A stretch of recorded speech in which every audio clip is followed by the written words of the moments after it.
بسم الله الرحمن الرحيم الحمد لله رب العالمين والصلاة والسلام على خير خلق الله محمد وعلى آله وأصحابه الكرام وتابعيهم بإحسان إلى يوم الدين. ربنا أرنا الحق حقا وارزقنا اتباعه وأرنا الباطل باطلا وارزقنا اجتنابه. ربنا آتنا في الدنيا حسنة وفي الآخرة حسنة وقنا عذاب النار. بەڕێزان و خۆشەویستانم، ئێمە لە خزمەت کتێبی زۆر نایابی الذەریعە إلى مەکارم الشەریعە ژیان بەسەر ئەبین کە زانای پایەبەرز ئیمامی ڕاغیبی ئەسفەهانی ئەم کتێبەی نووسیوە. لە دەرسانی پێشوو پێیوتین کە خوا جەلە جەلالوه ئێمە بۆیە خەلق کردو لەسەر زەویە لە پێناوی سێشتا. یەکەم عیبادەتی خوا جەلە جەلالوه جێبەجێ بکەین، دووەم تعمیری سەرزەوی کەین و زەوی بە جوانی ڕاگرین و عیمارەتی کەین و بنیاتی بنین، سێهەم ببینە خەلیفە و جێنشینی خوا جەلە جەلالوه لەسەر زەویە. دەرسی پێشوو فەرمووی ئەو کەسانەی کە ئەبنە خەلیفەی خوا لەسەر زەویە ئەو کەسانن کەوە خاوەنی نەفسێکی پاکن، دڵ و دەروونێکی پاکن، ناخیان زۆر پاکە، اینجا شایانی ئەوەن کە جێنشینی خوا بن لەسەر زەویە. ئەم پاکی دڵ و دەروون و نەفسە بەچی ئەکرێ، چۆن ئەکرێ، وردە وردە ئیتر ئیمام لە خزمەتیا ئەبین و دەست پێ ئەکا بەم بابەتانە کە چۆن مرۆڤ دروست ئەبێ بۆ ئەوەی بێتە خەلیفەی خوا. ئەفەرمێ ئەو شتەی کە ئینسان نەفسی پێ پاک ئەکاتەوە هەتاوەکو مڕەشەح بێ بۆ ئەوەی ببێتە خەلیفەی خوا لەسەر زەویە، گرنگە ئێمە دیراسەی کەین بەچی ئەبێتە خاوەنی ئەو ثەوابە گەورەی کە عیلم و عیبادات هەر هەمووی لە پێناوی حەیاتی ئوخرەویە سەرفکە، بەچی بەدەنی پاک ئەکاتەوە. طبعاً ئینسان هەمومان ئەزانین بەدەنی ئینسانەکان بە ئاو پاک ئەبێتەوە و لە شەریعەتا باس کرد. دەی حەیاتی دونیەوی کە بە ئاو پاک ئەبێتەوە ئەبێ حەیاتی ئوخرەویش بە شتێکی تر پاک بێتەوە. ئەگەر بێت و ئینسان بێوێ لە دنیای جوان و بە ڕەونەق دەرکەوێ ئەبێ بە ئاو خۆی پاک کرد بێتەوە. ئەگەر بێوێ لە ئاخرەتا بە ڕەونەق و جوان دەرکەوێ ئەبێ نەفسی پاک کرد بێتەوە. خوا جەلە جەلالوه ئاوی ناو لێناوە حەیات، ژیان. بۆچی ناوی لێناوە ژیان؟ لە قورئانی پیرۆزە هۆکارەکەی ئەمەیە کە دووشت لە قورئانە طبعاً بە ژیان ناو براون. یەک قورئانی پیرۆز کە دڵ و دەروونی ئینسان پاک ئەکاتەوە، دوو ئاو بە ژیان باس کراوە کە ئینسان بەدەنی خۆی لاشەی خۆی پێ پاک ئەکاتەوە. أفرمي يا أيها الذين آمنوا استجيبوا لله وللرسول إذا دعاكم لما يحييكم. هو إيمان داران جوابي خو پیغمبری خدا صلى الله عليه وسلم بدنەوە کاتێ بانگتان ئەکەن بۆ ئەوەی زیندوو ببنەوە، کەوا بۆ ئینسانەکان بەبێ ئیمان بەبێ دین وەکو مردوو ئەوهان لە زیندویەتی دەرچوو. علم و عیبادەت پێ ئەوترێ ژیان، چکە نەفسی ئینسان هەر کاتێ علم و عیبادەتی نەبوو وەکو بەهیلاکەت وەکو مردوو ئەو هەیە لاشەیەکە بەبێ ڕۆح. أفرمي برامبر بقى وجعلنا من الماء كل شيء حي أفلا يؤمنون. لحد شي أمسر زوية كتو أبيني أويك جاني تيايا، روحي تيايا، حياتي تيايا، جاني تيايا، إلا لأو بشكك من داوتي وبأو وزندوبتو. تنانات أوشي كأيما بي ألين نبات كجورك جولو حركيتي أبينين شكل ليرة للرو فلسفية كو كسيري جيان كين هەرچی شتێک حەرەکەی تیا بێ جوڵەی تیا بێ ئەڵێن ژیانیە، هەرچی شتێک. بۆیە دارێک کە ئەبینی حەرەکەی تیا وردە وردە گەشە ئەکا جۆرێک لە حەیات و ژیانی تیا لە چیەوە دەستگیری کردو؟ لە ئەوە دەستگیری کردو. یان ئەم ئایەتە پیرۆزە ئەفەرمێ أنزل من السماء ماء فسالت أودية بقدرها. نمونەیەک هێنێتەوە رب العالمین لە سوورەتی ڕەعدە خوا جەلە جەلالوه ئاوێک لە ئاسمانەوە ئەنێرێتە خوارەوە. ئەم ئاوا وهاي ليه هرچی ئەودیە هەیە لەسەر زەویە، هەرچی دۆڵ هەیە، بچووکە گەورەیە، هەر شێوازێکەیە هەمووی پڕەکە لە ئەو، چونکە بارانی زۆر ئەبارێ هەمووی پڕەبێ لە ئەو. ئەفەرمێ ئیبن عەباس چۆن تەفسیری ئەمەی کردو؟ فەرموویەتی ئەم قورئانە پیرۆزە لە ئاسمانەوە هاتووەتە خوارەوە، ئینجا هەرچی دڵە پڕ بووە لە نور. ئەبەمە ژیان دەسی پێ کردو کابوو ئینسان چۆن ئەم لاشە ئەم بەدەنەی ڕێک و پێک ئەکا و تەرتیب ئەکا و تەنزیمی ئەکا پێویستە دەرونی تەنزیم کە هەتاوەکو ژیانی حەقیقی بەدەست بێن. لە ئاسمانەوە ئاوێکمان بۆ دابەزانن ئاوێکی تەهور، هەندێک لە مفەسرین فەرمانەوە ئاوە تەهورە مەبەستی ئاو نێ، مەبەستی قورئانە پاکتان ئەکاتەوە.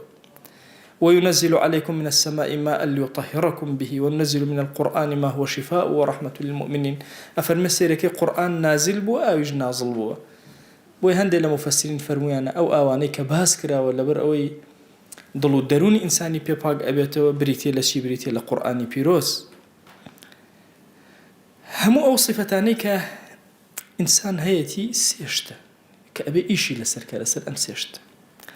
خوا سێ هێزی داوەتێ بە ئینسان، هەر سێ هێزەکە ئەبێ ئینسان ئیشی لەسەرکە. هێزی یەکەمیان قووەتی فکر و بیرکردنەوەی، هێزی بیرکردنەوەی داوەتی. هێزی بیرکردنەوەی ئینسان و فکری ئینسان پێویستی بەوە هەیە کە ڕێک بخرێ، چونکە ممکنە ئینسان فکری خراپ بکە، فکری شەڕ بکە، ئەبێ ئەم فکرە ڕێک کرابێ، تەهذیب کرابێ، پاڵفتە کرابێ، لە بێژنگ درابێ، حتا وەکو ئەگاتە ئەوەی کە ئینسان حکمەتی دەسەکەوێت، دانایەتی دەسەکەوێت. قووەتی شەهوەتمان هەیە کە خۆی گەورە لە ئینسانە خەڵقی کردو، لەگەڵ ئەوەی قووەتی فکری داوێتێت، قووەتی شەهوەتیشی داوێتێت. شەهوەت بەچی چارەسەرکەین؟ ئەوە ڕاست زانیمان کە قووەتی فکر ئەگەر بێت و لە بێژنی بین لە ئەخیرە ئەگاتە حکمەت و دانایەتی. مهمە ئەو هێزە لە ئینسانە. ئەی شەهوەت ئەگەر بێت و ئەویش هەڵی کێشین نەهێڵین لە خراپا ببێ، ئەخیرەن ئەگاتە عیفەت و جووت، ئەگاتە پاکداوێنی، ئەگاتە سەخاوەتی ئینسان و هێزی ئینسان. قووەتێکی تری داوێتێ قووەتی تەعەسسوب لە ئینسانە. قووەتی تەعەسسوب زۆر کات خەڵک وا هەست دەکەن قووەتێکی خراپە. نا، قووەتی تەعەسسوب لە ئەسڵە قووەتێکی باشە، هێزێکی باشە. بەڵام ئەگەر بێت و نەرمیکەین، ئیسلالیکەین ئەم قووەت و ئەم هێزە کە تەعەسسوبی ئینسانە و دەمارگیری ئینسانە، ئەگەر بێت و نەرم و شل بکرێتەوە لە ئەخیرە عەقڵ بەرەو شەجاعەت و ئازایەتی ئەبات، چونکە ئینسان یەکێک لە صفاتەکانی ئازایەتیە، بەشێکی زۆر ئازایەتی لە تەعەسسوبی ئینسان و لە دەمارگیری ئینسان و ئازایەتی بۆ دروستە بێ. ئەگەر ئینسان دەمارگیر نەبێ بەرامبەر بە عائیلەکەی، غیرەتی بۆیان ناجوڵە، شەجاعەتی نییە، بەرامبەر مناڵەکانی شەجاعەتی نییە، بەرامبەر بە دینەکەی شەجاعەتی نییە. بۆیە شەجاعەت خاڵێکی زۆر گرنگە لە ئینسانە. ئەگەر بێت و ئینسانەکە قووەتی ئەهەمیەت و دەمارگیری خۆی ڕێک بخا، ئەخیرەن شەجاعەتیشی بۆ دروستە بێ، حلم و حەوسەڵەشی بۆ دروستە.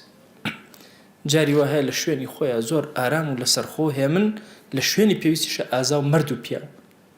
چونکە هەر ئینسانی حەلیم نەبێ قەس شەجاع و ئازاژ نابێ، ئەبێ لەسەرخۆ بێ، لە کاتی پێویستە ئازایەتی دەرەکە.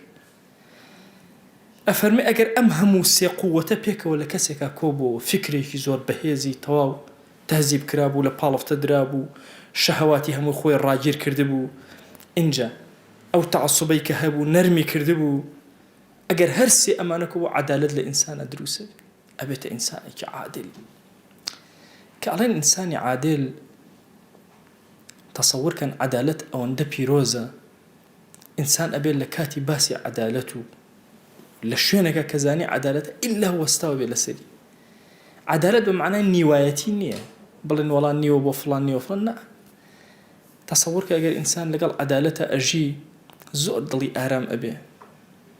هەموو هێزی ئینسان کۆ ئەبێتەوە، لە ئەخیرە ئینسان ئەگەر زۆر پاڵفتە بوو، خۆی تەهذیب کرد، خۆی ڕێک خست، دڵ و دەرونی خۆی تەواو کرد، هەمووی تەنزیم کرد، ئەبێتە کەسێکی عادل، عەدالەت تێیە ئەچەسب. بیرکەنەوە لە سەیدنا عومەر ڕەزا و ڕەحمەتی خوای لێبێ، کاتێک خەنجەرەکەی لێ ئەدەن، زان چەند محبی عەدالەتە، چۆن تێگەیشتووە لە عەدالەت. ئەو خەنجەریان لێداوە، شیری ئەدەنێ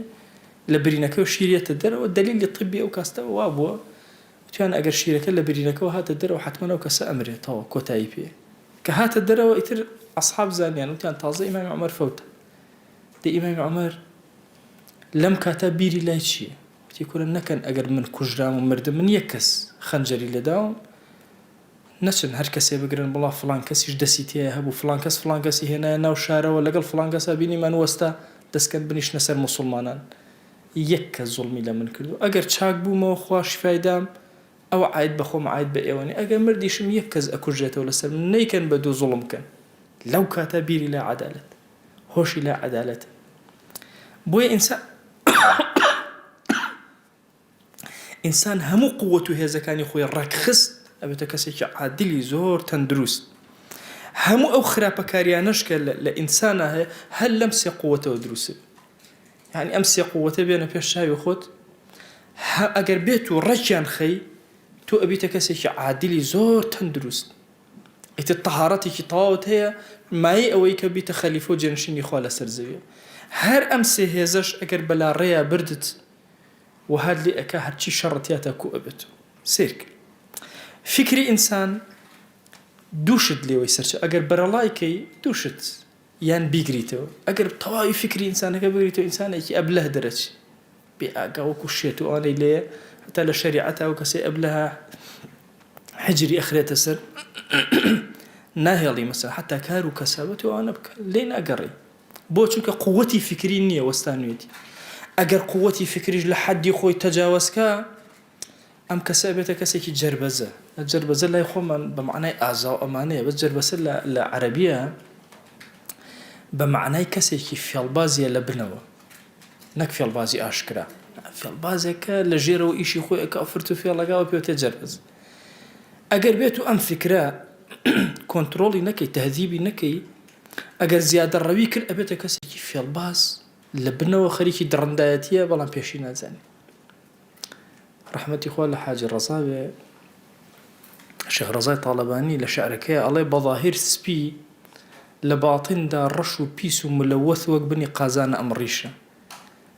باسی کەسێکی خراپەکە ئەڵێ بەظاهیر ڕیشی سپیە بەڵام لە باڵتینە ڕەشە پیسە ملەوەثە وەک بنی قازان. تەسەوور کە لەوە ئەچێ لە ظاهیرە ئەم کەسە فێڵبازە خۆی بە جوان پیشانە، بەس ناواخنی پڕە لە پیسی ئەوە قووەتی فکری بەرەو خراپە ڕۆشتووە. ئەی ئەگەر بێت و قووەتی شەهەوانی بەرەو خراپە بڕوایە، بەرەو کەمتەر خەیم بڕوایە زیادە ڕەوی. ئەگەر بەرەو زیادە ڕەوی ڕۆیی ئەبێتە کەسێکی هەڵپەکار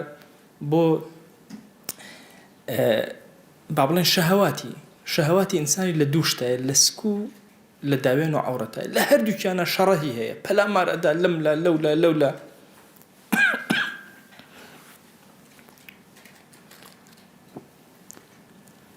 یان ئەگەر کەمتەر خەمی کرد لە قووەتی شەهوەتە عینەن ئەو کاتە شەهوەتی ئەکوژێتەوە کە نابێ بکوژێتەوە لە ئینسان. ئەگەر کەسێ بڵێ وەڵام من هیچ پێویستم بە خواردن نییە و هیچ کاسبی ناکەم، ناوەڵا ئەبێ برسیشی بێ پێویستیشی بە خواردن بێ پەلاماری کاسبیش بدا.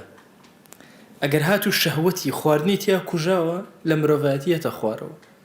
ئەگەر شەهوەتی حتا جنسیشی لێ کوژایەوە لە ئاستی مرۆڤایەتەکەیەتە خوارەوە. بۆیە نابێ ئینسان خمودی شەهوەتی کا ڕایگرێ مثلا فکری نەسڕانیەت. یعنی یەکێک لەو شتە خەتەرانەی لە نەسڕانیەتە هەیە خمودی شەهوەتە. مثلا ئافرەتێکە هیچ ئەڵێ وەڵا شەهوەت نابێت و هیچ خەریک ناوم لە ئاخرەتە شوو ئەەکەم بە عیسا مثلا. ڕوحبانێتی ئەوان بەو شێوە، بەس لە ئیسلام ئەوە مەمنوعە. بۆیە هێزی ئینسانەکە لە مەسەلەی شەهوەتە ئەبێ ڕێکخرێ، نابێت زیادە ڕەوی بکە، نابێت کەمتەر خەمی بکە، ئەبێت لە وەسەتێکە ڕاگیرێ، لە حەڵاڵە سەرفی بکە، لە حەڕامیش خۆی بپارێزی. تەعەسسوبیش عینەن دووشت لە ئینسانە دروستەکە. یان تەعەسسوب وەهای لێ ئەکا کەسێکە پەلاماری هەموو شتێکەکە بەبێ بیرکردنەوە. طبعاً ئازا ئەو کەسە نییە پەلاماری هەموو شتێک بەبێ بیرکردنەوە، ئەو پێوتێت تەهەور لە زمانی عەرەبیە. یعنی خۆی هەڵە قورتێنێ لە هەموو شتێک لە ئەخیرە سەری خۆیە خوا. ئەبێت دائیمە ئازا ئەو کەسەیە بیرەکاتەوە ئینجا هەنگاوانێ. فەرمە جارێک حاتەمی تەی لەگەڵ عنتەرەی عەبسیە ئەگەنە یەکتر. تاوان مەسەلەی عنتەرەی عەبسی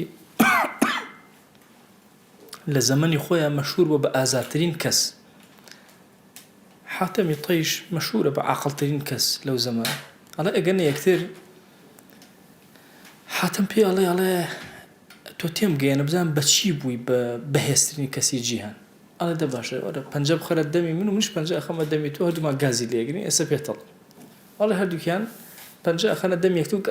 گازی لێگرن. ئەڵێ لە ئەخیرە حاتەم هاواری لێ هەڵەسی. عنتەرە پێ ئەڵێ بەوە. ئەڵێ یانی چی بەوە؟ ئەڵێ بە سەبر. یەک تۆیستر تۆ هاواری نەکردی من هاوارمە کرد. بەم سەبرە گەیشتمە ئەوەی کە زاڵ بم بەسەر تۆ بمە ئازاترین کەس.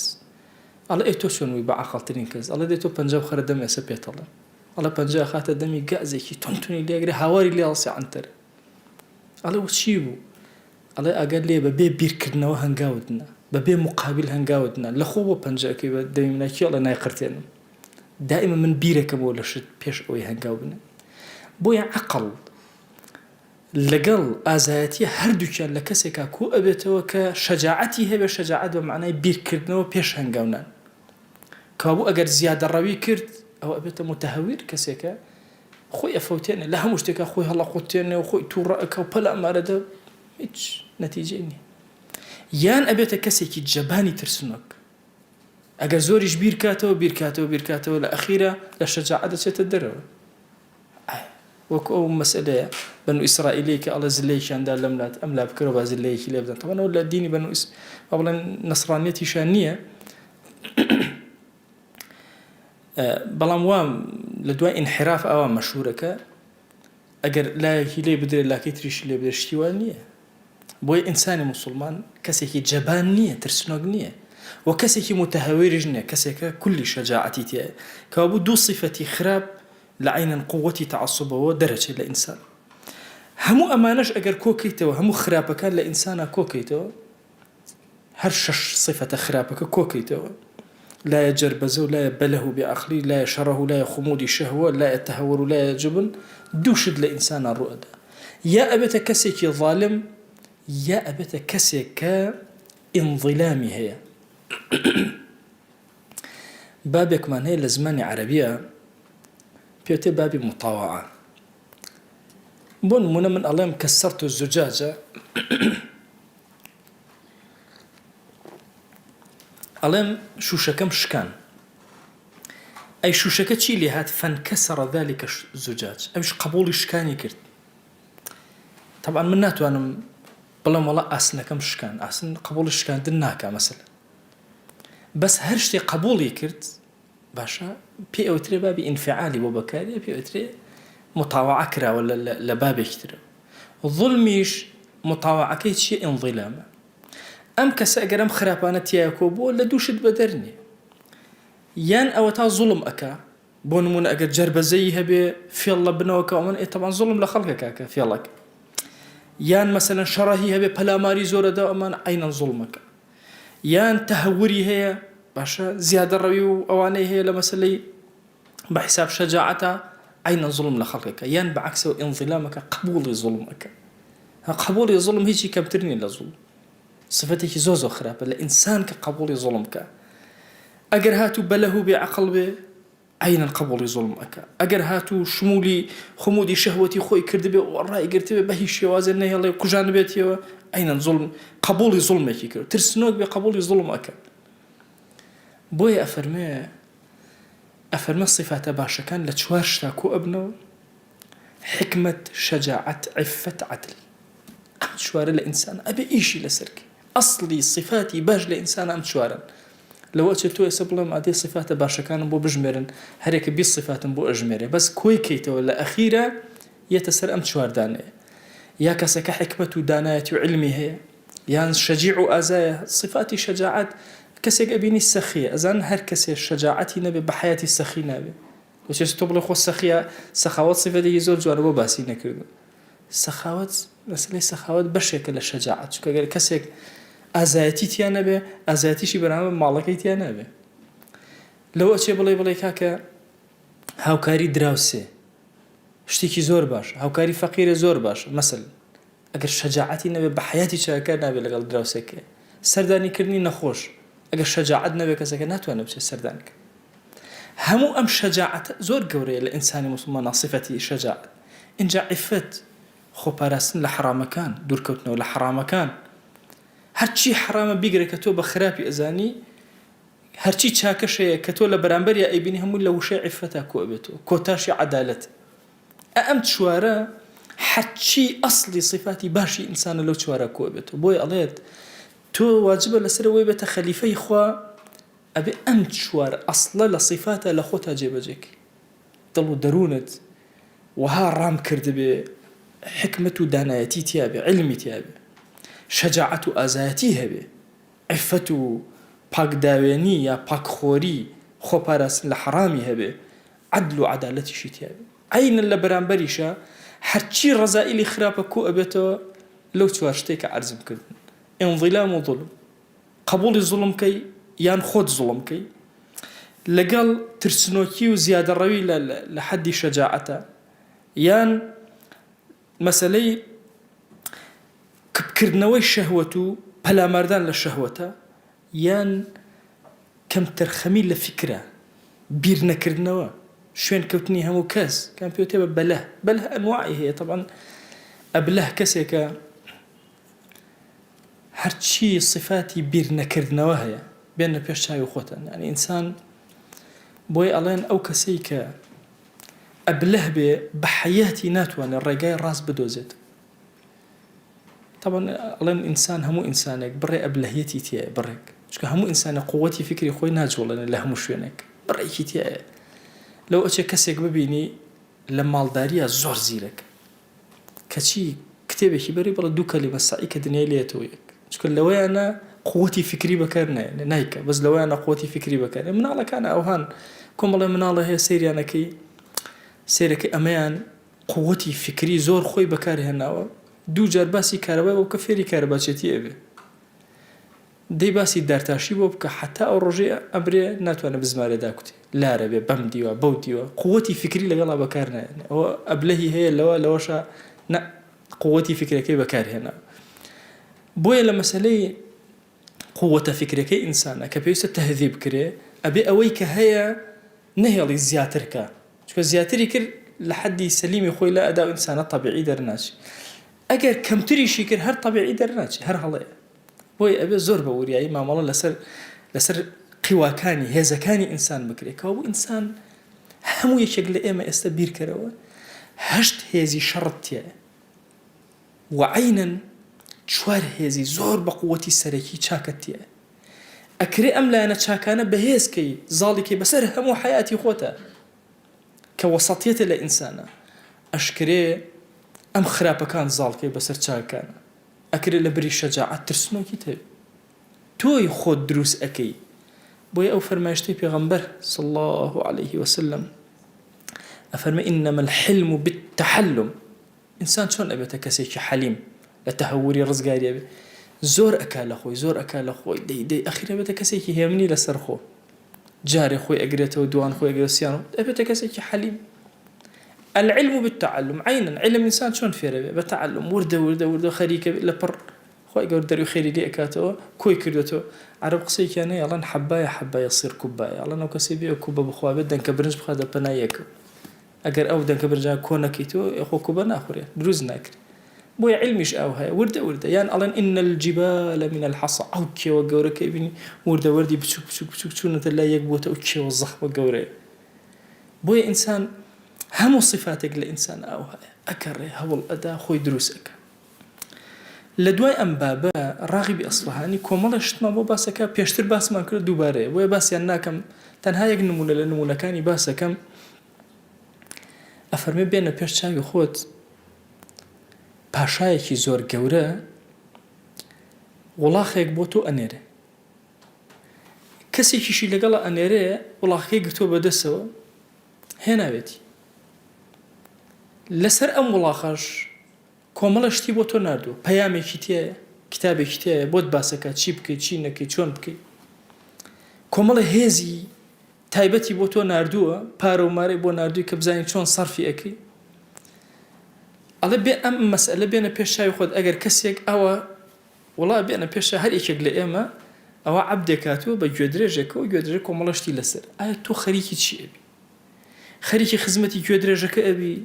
خەریکی خزمەتی ئەم عەبدە ئەبی گوێدرێژەکەی هێناوە کە ئەمە خۆی خزمەتکاری گوێدرێژەکەی یان ئەچی ئەم کتابە هەڵەگریت و ئەی خوێنیتەوە ئەم پارانە ئەهێنی و سەرفی ئەەکەیت و ئەزانی چی بکە لە کامیانەکەی ئەڵێ بالضبط ئاوایە ئەم لاشەی تۆ وەکو وڵاخێک ئاوایە هیچ فەرقی نییە ئەو شەهەواتانەی کە تۆ هەتەوە کە عەبدەوایە کە وڵاخەکەی گرتو ئەڵێ کەسی وا هەیە خۆی مەشغوڵ ئەکا بە عەبدەکەوە ئاگای لەو پاشای نامێنێت کە بۆی ناردووە ئاگای لە ڕەب العالەمینێک ئەم نیعمەتە جوانەی داوەتی هەمانە خەریکی لاشەی ئەبێ هەمانە خەریکی عەبدەکە ئەبێ شەهەواتی لاشەی ئەبێ فەرق ناکە چونکە ئەم شەهەواتانە لە پێناوی پاراستنی لاشەی ئینسانەیە ئەگەر شەهوەتی برسێتی نەبووایە لاشەکە ئەمرد پێی نەئەزانی شەهوەتی تێری نەبووە هەر ئەمرد ئەوە نەی ئەخوارد هەمووی بۆ ڕاگیر تەنها شەهەواتەکان عەبدەکەیە ئەزانێت چۆن ئەم مامەڵە لەگەڵ ئەم لاشەیە بکە ئایا تۆ قووەتی عەقلی خۆت و فکری خۆت هەر هەمووی دەی سەرفەکەی لە پێناوی ئەوەی کە ئەم عەبدە ڕازیکەی، ئەتەوێ سوپاسی ئەم عەبدەکەیت و ئیلاهی گەورەت لەبیر بچێتەوە، یان ئەتەوێ بێت ئەم وڵاخە حەمدی خزمەتی ئەکەی، خزمەتی دوای هیچ سوودێکی نییە. ئەو کتابەی کە لەسەرێتی کە قورئانە وەرە وەریگرە، ئەو پەیامانەی کە تیاتی عەقلی تۆ لەگەڵ عەقلی تۆیە موافقە، ئەو نیعمەتە گەورانەی کە لە مادە بۆی ناردووی پاشای گەورە، ئەو مرواریانەی کە بۆی ناردووی، ئەو ذیکر و ئەوراد و قورئان خوێندن و تەهذیبی نەفس و ئەخلاقی بەرز ئەوانەیە. بۆیە ئەفەرمێ وەرە خۆت ساخ کەرەوە لەگەڵ خوای خۆت، خۆت مەشغوڵ مەکە بەو مەڵقیە وڵاخەی کە بۆت هاتووە. ئەمە پێی داوی تەسەوڕکەن ئەسێ ئەمە ئەزان هەومە چەند مەشغوڵین،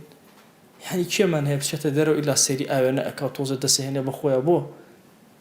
احتیمامەکەس چییە زیاتر بە وڵاخەکەیە بە ڕۆحنی کەسمان هەیە پێشەوەی بچێتە دەرەوە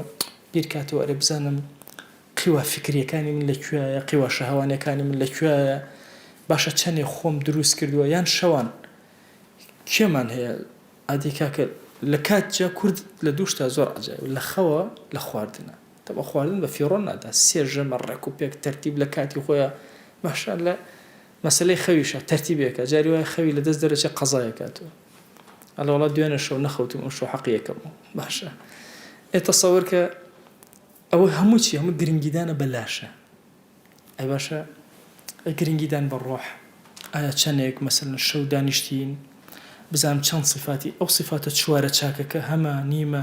ئادەی صفاتە هەشتە خراپەکە چەندێک تیامە چەندێک تیامان نییە چیم کردو بۆیە زۆرینەی کات کە حاڵی ئێمە تێک ئەچێ باری دەرونیمان شپرز ئەبێ هۆکاری ئەمەیە تەطهیری نەفسمان نەکرد ئێمە کاتێک ئەبینە خاوەنی ئەوەی کە بینە خەلیفە و جێنشینی خوا کە عیلم و دانایەتیمان هەبێ کە شەجاعەت و ئازایەتیمان هەبێ کە عیفەت و پاکداوێنیمان هەبێ کە عەدالەتمان هەبێ لەسەر زەویە ئەگەر ئەمانەمان نەبێ شایستەی ئەوە نین بینە خەلیفەی خوا جێنشینی خوا ئیشەکەی خۆمان لەسەر زەوی جێبەجێک بۆیە بەڕاستی ئینسانی موسڵمان ئەبێ بزانێت چی ئەکا و بزانێ ئەم لاشەیە تەنها بۆ ئەوەیە کارەکانی پێڕایکە تەنها ئەوەیە پەیامەکانی پێ بگەێنێ ماعەدای ئەوە هەموو خەسارەتیەک هەموو کات سەرفکردنێک لە لاشەیە ئەبێتە خەسارەتی جارێک لە گۆڤارێکە خوێنمەوە ئەڵێ هەمانە 70 ساڵ ئەژی 40 ساڵی ڕێکی خەریکی خۆ قەڵاوکردنە دوایی ئەو 30 ساڵی تری خەریکی خۆ زائیفکردنە تەواو ئەبێ کۆتایی پێ ئەڵێ هەشمانە 40 ساڵی ڕێک لە عمری بەس ئەخوا دوایش 30 ساڵی ڕێک خۆی ئەگرێتەوە لە خواردن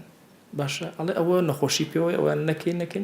کاتێک زای لە هەردوو سەرەوە دەرچوو لەم لەوە زیادە ڕێوی کرد لەوە کەم تەرخەمی ئەبێ بکە کۆتا قسم لە خزمەتانە دکتۆر یوسف قەرضاوی شتێکە گێڕێتەوە ئەڵێ کە ژنم هێنا ئەڵێ چووم بۆ ماڵی خەزورم وتم وەڵاهی من یەک مەرجمەیە مەرجەکە چی وتم وەڵای ئەم ژنە هەتا ئەو ڕۆژەی ئەمرێ فاسۆلیا لێ نەنێ ئەڵێ وتیان جا ئەوە کەی مەرجانی بۆچی فاسۆلیا لێ نەنێ چی وەڵای من وەختی خۆی لە سجنا بوو 8 ساڵ لە سجنا بووم 8 ساڵ بەس فاسۆلیام خوارد مەخزەنی فاسۆلیام پڕ بووە ئیتر لەمە دوای دایگرن نەیخۆم شەرتەکەم ئەوەی بەس فاسۆلیا لێ نەنێ هیچ مەرجێکی ترم نییە هەموو شتێک قبوڵم تەسەوڕ کە ئینسان کە هەر شتێکی پڕ بوو ئیتر ئەوەستێ ئەبێ دای بەزێنیت خوێی زۆری خواردووە اینجا نابێ خوێ بخوا شەکری زۆری خۆ اینجا نابێ شەکر گۆشتی زۆری اینجا نایە بخوا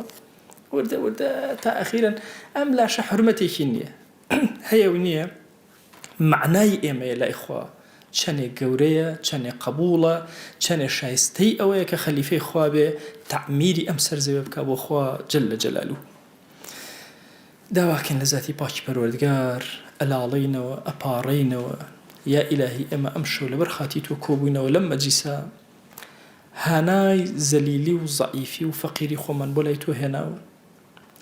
دەستی زەلیلیمان بۆ لای تۆ بەرزەکەینەوە بەخوا پەروەردگارە